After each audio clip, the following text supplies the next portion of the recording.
Hi friends, ഇന്ന് ഞാൻ വന്നിട്ടുള്ളത് ഒരു കിടിലൻ അച്ചാറിന്റെ റെസിപ്പി ആയിട്ടാണ്. മാമ്പഴം കൊണ്ടാണ് ഇത് ഉണ്ടാക്കിയിട്ടുള്ളത്. നല്ല സൂപ്പർ ടേസ്റ്റ് ആണ്. നമുക്ക് കുട്ടികൾക്കും മുതിർന്നവർക്കും ഒക്കെ ഒരുപോലെ ഇഷ്ടപ്പെടുന്ന നല്ലൊരു അച്ചാറാണ് ഇത് കേട്ടോ. അപ്പൊ നമുക്കിത് എങ്ങനെ ഉണ്ടാക്കിയത് കാണണ്ടേ? വീഡിയോയിലോട്ട് പോവാട്ടോ. മാമ്പഴം കൊണ്ടുള്ള അച്ചാർ ഉണ്ടാക്കുന്നതിന് വേണ്ടി ഞാൻ ഇവിടെ നല്ല നാടൻ മാങ്ങ എടുത്തിട്ടുണ്ട് കേട്ടോ, കുറച്ച്. അപ്പൊ ആദ്യം നമുക്ക് ഇതിന്റെ തൊലി ഒന്ന് എടുക്കണേ. തൊലി നമുക്ക് കൈക്കൊണ്ട് ഇങ്ങനെ ചീന്തി എടുത്താൽ മതി കേട്ടോ. ഈ രൂപത്തിലെടുക്കാം. അപ്പൊ ഇത് കുറച്ച് മാങ്ങയുള്ളൂ. ഇത് ഞങ്ങൾക്ക് വീട്ടിലിവിടെ അങ്ങനത്തെ മാങ്ങയൊന്നും ഇല്ല കേട്ടോ. ഞങ്ങൾക്ക് ഒരാൾ തന്നതാണ് ഇത്. എനിക്ക്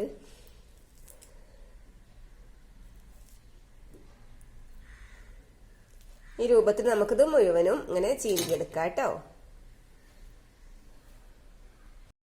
അപ്പൊ നമ്മുടെ മാമ്പഴത്തിന്റെ തൊലിയെല്ലാം ചീന്തി എടുത്തിട്ടുണ്ട് കേട്ടോ. അപ്പൊ ഇത് എത്ര എണ്ണയുള്ളൂ കേട്ടോ.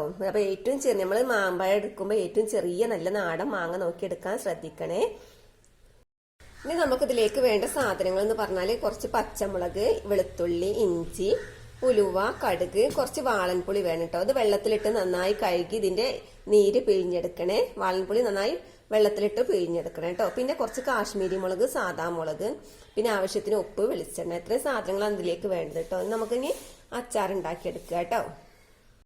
ഞാനിവിടെ ചട്ടി അടുപ്പത്ത് വെച്ചിട്ടുണ്ട്, സ്റ്റൗ കത്തിച്ചിട്ട്.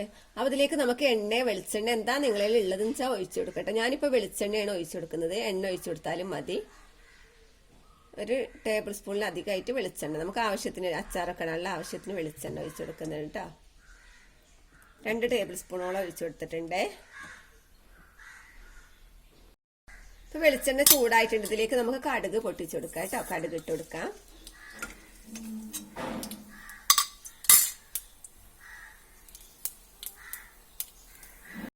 ഇപ്പൊ കടുക് പൊട്ടി വരുമ്പോ നമുക്ക് ഉലുവ ഇട്ട് കൊടുക്കാം കേട്ടോ.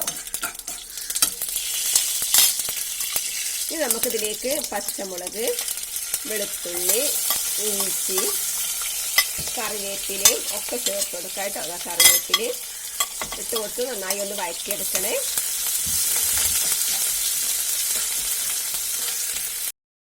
അപ്പൊ ഇത് വഴന്ന് വരുമ്പോ നമുക്ക് സാദാ മുളകും കാശ്മീരി മുളകും ഓരോ സ്പൂൺ വീതം ഇട്ട് കൊടുക്കാം കേട്ടോ വെളിച്ചെണ്ണയിലേക്ക്.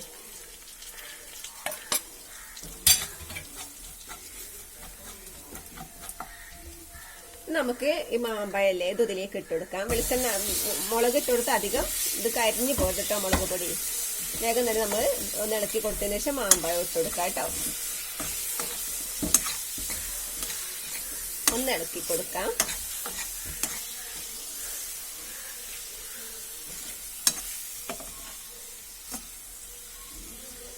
ഇത് നമ്മൾ എടുത്തു വെച്ച പുളിവെള്ളല്ലേ, പുളി ഞാൻ അത് കുറെ വെള്ളത്തിൽ അങ്ങ് പിഴിഞ്ഞെടുത്തത് കേട്ടോ. കുറച്ച് പുളി വന്നിട്ടോ, കൂടുതലാവരുതേ.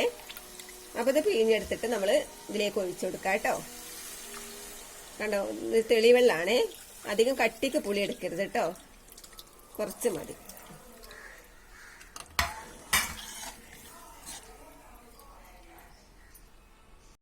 ഇനി നമുക്ക് ഇതിലേക്ക് ആവശ്യത്തിന് ഉപ്പ് ഇട്ട് കൊടുക്കാം കേട്ടോ. നമ്മൾ ആദ്യം കുറച്ച് ഇട്ട് കൊടുക്കാം, പിന്നെ നമുക്ക് കുറച്ച് കഴിഞ്ഞിട്ട് നോക്കിയിട്ട് ഇട്ട് കൊടുത്താൽ മതിയേ.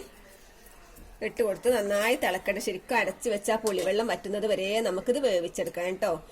ഒരു മീഡിയം ഫ്ലെയിമിലായിക്കണം നമ്മളിത് വെക്കേണ്ടത് കേട്ടോ.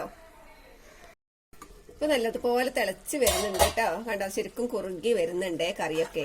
അപ്പൊ നമ്മൾ ഈ മാമ്പഴമൊക്കെ ഒന്ന് തിരിച്ചിട്ട് കൊടുക്കാം കേട്ടോ. മീഡിയം ഫ്ലെയിമിൽ നന്നായി അടങ്ങി ഇങ്ങനെ കുറുകി വരണം കേട്ടോ. പെട്ടെന്ന് നമ്മള് നല്ല തീ കത്തിച്ചിട്ട് ഇങ്ങോട്ട് കുറുക്കിയെടുക്കരുതേ. നല്ലതുപോലെ വേവാനുണ്ട് ഈ മാമ്പഴം കേട്ടോ. ഇനി നമുക്കത് അടച്ചു വെക്കാം. ഒന്നും കൂടി നല്ലതുപോലെ കുറുകട്ടെ കേട്ടോ. നമ്മുടെ മാമ്പഴം നല്ലതുപോലെ കുറുകി വന്നിട്ടുണ്ട് കേട്ടോ. കണ്ടോ, ഇനി നമുക്ക് ഇതിലേക്ക് പഞ്ചസാര ചേർത്ത് കൊടുക്കണേ. ഞാനൊരു 2 സ്പൂണിലധികം പഞ്ചസാര ചേർത്ത് കൊടുക്കുന്നുണ്ട്. ഇതും കൂടി ചേർക്കുമ്പോഴാണ് ഇതിന് പ്രത്യേക ഒരു ടേസ്റ്റ് വരുന്നത് കേട്ടോ. 2-2.5 സ്പൂൺ പഞ്ചസാര ചേർത്ത് കൊടുക്കാം. പിന്നെ നമുക്കിത് നന്നായിട്ടൊന്ന് ഇളക്കി കൊടുക്കാം. ഞാൻ ഫ്ലെയിം ഓഫ് ആക്കിയിട്ടില്ല കേട്ടോ. ചെറിയ ലോ ഫ്ലെയിമിലാക്കി വെച്ചതാണേ. ശരിക്കും നല്ലതുപോലെ വെന്ത് കുറുകി വരണം. നമുക്കിത് നല്ലതുപോലെ ഇളക്കി കൊടുക്കാം കേട്ടോ. പഞ്ചസാര ശരിക്കൊന്ന് ഉരുകട്ടെ. ഇനി ഒരു 2 മിനിറ്റും കൂടി നമുക്കൊന്ന് അടച്ചു വെച്ചാൽ മതി കേട്ടോ. അപ്പൊ നമ്മുടെ മാമ്പഴ അച്ചാർ തയ്യാറായിട്ടുണ്ട്. നമ്മൾ ഫ്ലെയിം ഓഫ് ചെയ്യാട്ടോ. ഇപ്പൊ എരിവും പുളിയും മധുരവും ഒക്കെ ചേർന്നിട്ടുള്ളൊരു കിടിലൻ അച്ചാർ, മാമ്പഴ അച്ചാർ ഇവിടെ തയ്യാറായിട്ടുണ്ടേ. അപ്പൊ ഇത് എത്രത്തോളം പിന്നെ വെക്കാൻ പറ്റുന്നൊന്നും നമുക്ക് അറിയില്ല കേട്ടോ. കാരണം എന്താ വെച്ചാൽ ഞാനിപ്പോ രണ്ടാമത്തെ പ്രാവശ്യം ഉണ്ടാക്കുന്നത്. അപ്പൊ ആദ്യത്തെ പ്രാവശ്യം ഉണ്ടാക്കിയപ്പം തന്നെ ഈ ചൂടാറുന്നതിന് മുമ്പ് തന്നെ ഇത് എല്ലാരും വയറ്റിലായി. അപ്പൊ നമുക്കിത് കൂടുതൽ ഉണ്ടാക്കി നോക്കുമ്പോൾ, നമ്മൾ വെച്ച് നോക്കുമ്പോൾ നമുക്ക് അറിയുള്ളൂ. കൂടുതൽ കാലം നമുക്ക് വെച്ച് നോക്കണം, അപ്പോഴേ നമ്മളിത് എത്രത്തോളം നിൽക്കും എന്നൊക്കെ പറയാൻ പറ്റുള്ളൂ. അത് ഏതായാലും കുറച്ച് ദിവസമൊക്കെ എന്തായാലും നിൽക്കും. ആ രൂപത്തിലാണല്ലോ നമ്മൾ ഉണ്ടാക്കിയത്. അപ്പൊ ഫ്രിഡ്ജിൽ ഭരണിയിലാക്കിയിട്ട് ഫ്രിഡ്ജിലൊക്കെ വെക്കാം കേട്ടോ. അപ്പൊ നിങ്ങൾ വെച്ച് നോക്കുമ്പോഴേ നമുക്ക് എത്രത്തോളം ഇത് വെക്കാൻ പറ്റും എന്നൊക്കെ പറയാൻ പറ്റുള്ളൂ. ഞാനിതുവരെ അങ്ങനെ തങ്കരിച്ച് നോക്കിയിട്ടില്ല കേട്ടോ. അപ്പൊ നിങ്ങളൊക്കെ ഇങ്ങനെ ഉണ്ടാക്കി നോക്കുക. നല്ല സൂപ്പർ ടേസ്റ്റി ആയിട്ടുള്ള ഒരു അച്ചാറാണിത് കേട്ടോ. അപ്പൊ ഉണ്ടാക്കി നോക്കാം. അപ്പൊ നമുക്ക് മറ്റൊരു വീഡിയോയുമായി വീണ്ടും കാണാം. അതുവരേക്കും ബായ്, അസ്സലാമു അലൈക്കും.